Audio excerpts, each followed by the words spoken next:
Menikah dengan orang kaya ni adik kakak, bukan kata duk seni semata-matanya, tapi bukan kata semua adik kakak. Cumanya ada satu kisah, satu cerita yang nak kongsi kepada adik kakak pada hari ni berkaitan dengan salah satu orang lelaki. Dari Cina adik kakak dia weh. Dia post mai katanya dia ni boleh bini orang kaya. Dia pun tak tahu juga kata bini dia kaya, mari tahunya selepas daripada dia menikah wedah.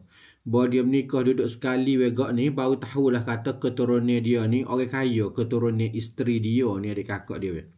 Kaya lagu mana? Kaya harta benda lah. Tetapi adik kakak dia kata walaupun boleh isteri kaya, tapi hidup dia ni jadi tak berapa nak senil-lenil mana. Tak senil-lenil lagu mana adik kakak, tidak ada kebebasan mana lah nak buat keputusan satu persatu tu. Tidak ada kebebasan di sisi dia. Seorang ni adik kakak dia royak kata lagu ni, mula-mulanya dia menikah mari ni adik kakak semua tu baik selesa molek. Lama ke lama ni adik kakak, isteri dia ni memelah anak yang disayangi oleh ibu bapa. Tak ada dia adik kakak tak sayang kepada anak pino. Kau lagu mana adik kakak nak kata?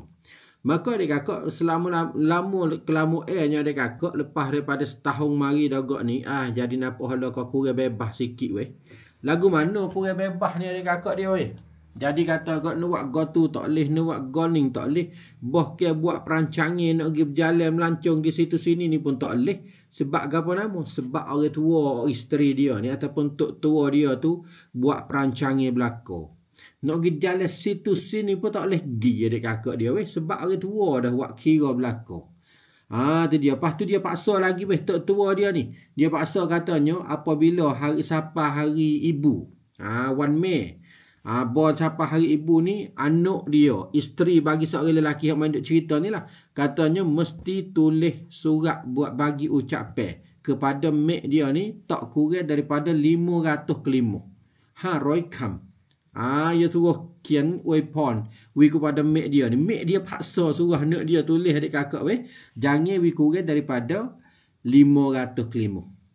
Tu dia. Bukan sekadar tu adik kakak dia weh. Di segi makan ni, mak dia ni pun larang. Jangan duk makan ayam goreng, ayam gapo dia adik kakak dia weh. Tu dia. Mula-mula tu seorang lelaki ni dia orang katanya, nasib baiklah dia boleh isteri kaya ni kak. Tu dia mudah senil ni gapo. Tetapi tiba-tibanya adik kakak bukan lagu tu. Dia kata nak pisah, nak bercerai dengan isteri dia pun berasa bukan kerana hati dia duk kasih sayang wedah. Macam-macam adik kakak dia weh.